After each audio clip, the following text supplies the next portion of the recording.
Unspoken words, too well remembered. Words that were once whispered in the halls of ancient temples. Words that could open doors not meant for the unprepared. What if I told you that sound itself holds power, that a single utterance, a single vibration, could shift the structure of reality? The ancient mystics knew this.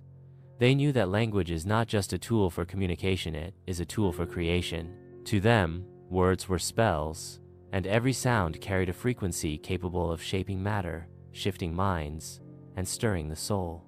In their world, to speak was to cast. And so, they chose silence not out of ignorance, but out of reverence.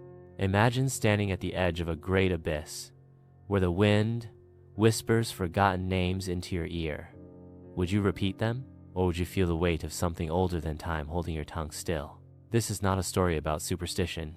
This is a story about sacred knowledge, about why certain words were never meant for casual speech, why entire languages were hidden behind veils of symbolism, and why the mystics warned, "Be careful what you say, for your words may obey you." In this video, we'll dive into the mystery of forbidden speech. We'll explore why some words were deliberately concealed, the power they were believed to possess, and the hidden science behind sound and vibration. We'll look at teachings from ancient Egypt, Vedic India, and mystical Kabbalah where silence wasn't emptiness, but presence. We'll uncover how secret names, divine utterances, and primal sounds were guarded like treasure, not for fear, but for the sanctity of their force. And by the end, you may never think of words the same way again. Throughout history, across civilizations and traditions, there exists a striking pattern: the intentional silence surrounding certain words. This was not due to censorship or linguistic decay, but to an understanding so profound that it bordered on the divine. For the mystics, words were not arbitrary sounds, they were keys. And some keys were too powerful to be held lightly. In ancient Egypt, the priesthood of Heliopolis preserved the true names of the gods, vibrational formulas believed to hold the very essence of divine beings.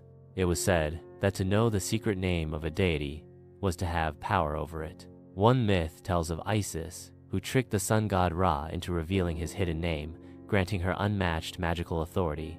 Even the mighty Ra, radiant ruler of creation, guarded his name from all except those he deemed worthy. In Hebrew mysticism, particularly within the Kabbalistic tradition, the tetragrammaton Yod-He-Vav-He, Yahu, is the ineffable name of God. So sacred was this word that it was forbidden to pronounce it aloud. Instead, readers would substitute it with Adonai or Hashem, the name. The belief was not in mere superstition, but in the spiritual principle that invoking the divine name without full spiritual alignment could disrupt cosmic balance. Misuse was not merely offensive, it was dangerous. Similarly, in Vedic traditions, mantras are not casual chants, but sacred syllables infused with spiritual power. The bija mantras, or seed sounds, such as Om, Hrim, or Klim, were said to vibrate at the frequency of universal principles. Reciting these without proper guidance was discouraged, not because the knowledge was elitist, but because it was volatile. Like giving fire to a child, power without preparation can destroy as easily as it can enlighten. In Taoist internal alchemy, practitioners were warned about speaking too freely of their inner experiences.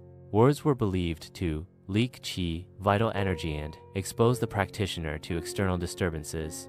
The act of speaking, in this view, was not neutral, it was an energetic transaction, one that should be made with utmost awareness. Even in early Christian Gnosticism, secret teachings were passed only to initiates. Jesus is portrayed in texts like the Gospel of Thomas as speaking in riddles and parables, not to confuse, but to conceal. Sacred truths, it was believed, must be veiled from those who are not yet spiritually ripe. Philosophically, this principle ties into a deep esoteric law. That which is sacred must be protected. Words, when aligned with cosmic truth, become more than communication, they become creative forces. They activate, awaken, disrupt. A spoken word is a vibration, and vibration is the blueprint of form. As Pythagoras once said, the universe is built on the power of numbers and sound. The mystics were not afraid of language, they revered it, but they also recognized its limits. Some truths are too vast for the mouth, too sacred for casual air. To speak certain words was to tamper with primal energies. Thus, the silence of the mystic was not absence, it was presence, a guarding of power, a respect for the mystery. As we continue, we'll begin to decode what exactly gives certain words their power and why the ancients feared their misuse. We'll examine what happens physically, energetically, spiritually when sacred speech is spoken aloud. To truly grasp why ancient mystics refused to speak certain words, we must first understand a central truth found in almost every mystical tradition. Words are not just symbols, they are vibrations, and vibrations shape reality. From the hum of a mantra to the secret name of a god, the spoken word is a vehicle for frequency. Just as a tuning fork can shatter glass at the right pitch, the human voice can impact the subtle layers of mental, emotional, even physical. Mystics believed that certain words were like tuning forks for the soul, resonating with frequencies that could heal, awaken, or destroy. Consider the concept of the logos from ancient Greek philosophy. Logos was not just word in the modern sense, it was the divine order, the creative principle, the cosmic pattern behind all things. The Gospel of John opens with the phrase, "In the beginning was the Word, Logos, and the Word was with God, and the Word was God." This isn't poetic flourish, it's a metaphysical claim. The spoken word is the bridge between thought and matter, the echo of creation itself. When mystics chose to remain silent about certain words, they were not withholding, they were protecting. In their view, some sounds carry archetypal power, meaning they link directly to universal forces. Uttering these words without the proper intention, purity, or context was like accessing a sacred technology without knowing how it works. Let's take a closer look at how this operates. Imagine the word as a seed and your voice as the soil. When you speak, you are planting something into the fabric of reality. But if the seed is volatile, charged with divine force, it can sprout uncontrollably or become toxic if planted in unprepared ground. This is why the ancients insisted on initiation before granting access to powerful phrases or divine names. Without the right inner state, you would distort the energy you were trying to channel. This belief also ties into the law of vibration, a principle found in Hermetic teachings. Nothing rests, says the Kybalion. Everything moves, everything vibrates. According to this law, all of existence is in a constant state of motion, and each word, when spoken, carries a vibrational signature that can align or clash with the frequencies of the universe. Take, for example, the sacred sound Om in Vedic traditions. It is considered the primordial sound, the vibration from which the universe emerged. Repeating it without awareness may seem harmless, but to trained yogis, it is an invocation, a call to merge with the infinite. Done properly, it elevates consciousness. Done improperly, it can disorient the mind and nervous system. There's also the concept of energetic coding within language. Some mystics believed that particular words encoded divine patterns. Kabbalists saw Hebrew letters as living energies, each with a numerical, symbolic, and vibrational essence. Saying a word wasn't just linguistic, it was a ritual act, a spiritual signal broadcast into the metaphysical field. This is why secrecy became sacred. Certain syllables were only passed down orally within tightly knit lineages, often accompanied by breathwork, fasting, or altered states. Because the word alone wasn't the power, it was the state of consciousness behind it that activated its force. A sacred name in the mouth of the uninitiated is like lightning without direction. In our modern world, we throw words around carelessly, not realizing we are constantly casting spells for better or worse. The ancients understood that silence is not weakness. Silence is focus. Silence is power held in reserve. The refusal to speak was not about fear, it was about mastery. Next, we will explore even deeper layers of this mystery. How the misuse of sacred speech led to energetic consequences, why some cultures believed words could curse or bless with surgical precision, and how modern science is just beginning to catch up with what the mystics always knew. To grasp mystic silence, delve into a realm where sound meets intention, language becomes ritual. In ancient cultures, the misuse of sacred words wasn't seen as merely disrespectful, it was believed to cause real, energetic disruption. The word was not symbolic, it was causative. To speak a sacred word without harmony of mind, body, and spirit was like plucking a single string on a harp tuned for a symphony to disrupt the entire vibration. Let's consider the idea of magical speech, what we might now call incantation or spelling. The very word spelling reveals its roots. In many mystical traditions, to spell was to cast or weave vibrations into form. Language was magic, and the magician was the one who understood the laws of resonance. This is why intent was paramount. A sacred word spoken with ego or doubt would be inert at best or corrosive at worst. Take the ancient Egyptian word of power, hekau. These were utterances encoded with vibrational commands. A trained initiate would whisper hekau into water before drinking, believing it would carry divine essence through the body. But to speak them without spiritual purity was to corrupt the energy, not empower it. Words were like fire, useful for light, but dangerous in untrained hands. Some traditions warned of karmic backlash from casual use of divine names. In Kabbalistic lore, mispronouncing or using the name of God in vain was not simply a sin, it was a misalignment with cosmic law, like playing dissonant notes in a cosmic symphony. The effect? A disruption in the flow of one's personal reality, misfortune, confusion, illness. And then there is sound as structure. Modern science has begun to catch glimpses of what mystics intuited centuries ago. Through cymatics, the study of sound wave phenomena, now know that sound can reorganize matter. Place sand on a vibrating plate, and the right frequency creates stunning geometrical patterns. Change the tone, and the pattern changes instantly. What if words, especially sacred ones, do the same thing, not just to sand, but to your cells, your thoughts, your environment? In this light, the mystic's silence makes profound sense. Words are not decorations of thought, they are instruments of manifestation. And just like an instrument, if it's played out of tune, it creates discord. Now consider the opposite. The true name a word in perfect resonance with a person, being, or principle. In many spiritual traditions, it's said that every soul has a true name that reflects its essence. To know this name is to know the soul's pattern. To speak it is to activate it. This is why sacred names were often hidden, encoded, or never written down. They were not for the world, they were for the soul. In Sufi mysticism, there are the 99 names of God, each representing an aspect of the divine. Reciting them was not for praise alone, it was for alignment, tuning the human vessel to specific divine qualities like mercy, Al-Rahman, or wisdom, Al-Hakim. In essence, you didn't just say the name, you became it. The same principle appears in the indigenous traditions of the Americas, where names were bestowed in ceremony, based on visions or divine insight. The right name wasn't just a label, it was a spiritual blueprint. To speak it without sacred intention was to dilute its power.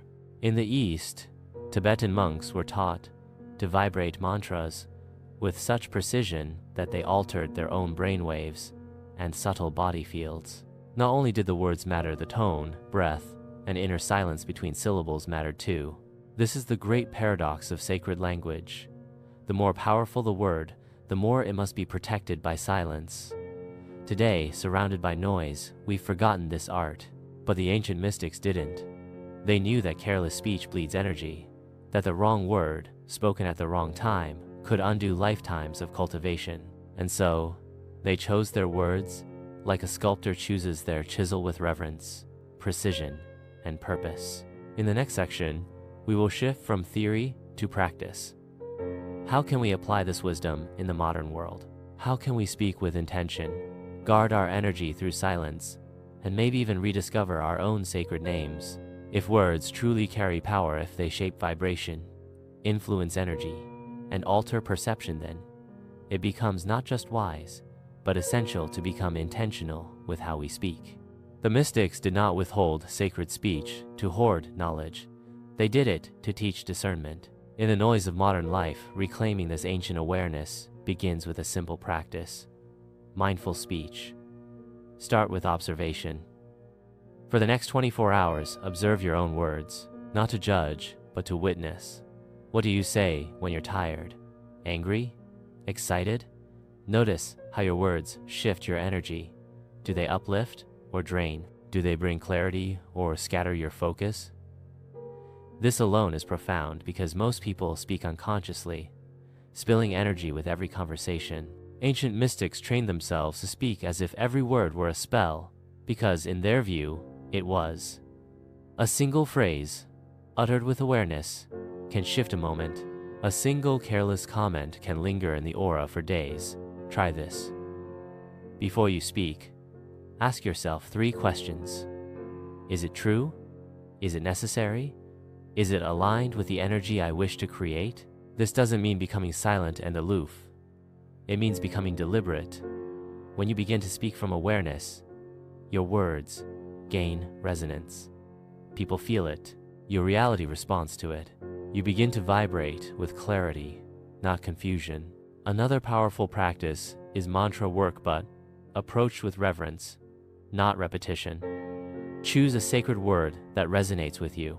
Om, Shalom, Amin, Aham, or even a quality like peace or truth. Don't just say it, breathe it. Let it vibrate through your chest. Feel it ripple into your spine. Say it softly, then sit in silence afterward. The silence is where the power settles, and then there is sacred silence, the hidden art behind mystic speech. Set aside 10-15 minutes a day where you do not speak at all. Not because silence is a lack, but because it is a presence. Observe how your energy reorganizes itself. Listen to the internal noise. Within that stillness, you may begin to hear your own inner language, the intuitive voice that whispers truth beneath the chatter. You can also experiment with intentional naming. The next time you're about to label something, whether it's a situation, a person, or yourself, pause. Ask, is this label expanding me or limiting me? Words like always, never, failure, problem, these are not neutral. They are energetic commands. Replace them with openings, not closures. Instead of, I'm stuck, say, I'm in a transition. Instead of, this is a problem, try, this is a puzzle I'm learning to solve. And if you're ready to go deeper, begin working with affirmations as living mantras, not surface-level positivity, but deep, resonant truths that speak to your soul. Speak them slowly, with full breath. I am aligned with divine truth. My words shape light into form. I speak only that which serves the whole. Feel what happens when your voice begins to echo your highest essence. These practices may seem subtle, but that is the nature of spiritual power. Subtle, precise, transformative. Just as the ancients knew not to disturb sacred names, you too can begin to treat your words with care. Speak less, but say more. And when you speak, let it be a blessing, not a leak. The path to reclaiming the power of language does not require robes or rituals. It begins where you are, in the next word, in the next breath. The ancient mystics understood something we've only begun to remember, that words are not mere expressions, but forces, that within each syllable lies the potential to build or to break, to reveal or to conceal, to awaken or to numb. They chose silence not out of fear but out of reverence, because they knew, once a word is spoken, its vibration travels into the world, into others, and back into the soul. We've explored the forgotten wisdom behind sacred speech, why certain names were hidden, why vibrations were guarded, and how sound itself can shift matter and mind. We've seen that to speak is to cast, and to remain silent is sometimes to protect the sanctity of the unseen. The power of the word is not just in what is said, but how, why, and from what depth of awareness it emerges. In a world overflowing with noise, reclaiming the sacred art of speech is an act of spiritual rebellion. It is a return to sovereignty, a recognition that language is not cheap, it is divine. So speak with care, speak with clarity, speak as if the universe is listening, because it is. And if certain words feel too sacred to speak aloud, listen to that inner hesitation. That may be your soul, remembering something ancient, something powerful. If this resonated with you, take a moment of silence before moving on with your day. Let what you've heard settle not just in your mind, but in your energy. And if you're ready to keep exploring the mysteries of vibration, consciousness, and the hidden laws of reality, subscribe and join us on this journey into the unseen. Your voice is not ordinary. It is a portal. Use it wisely.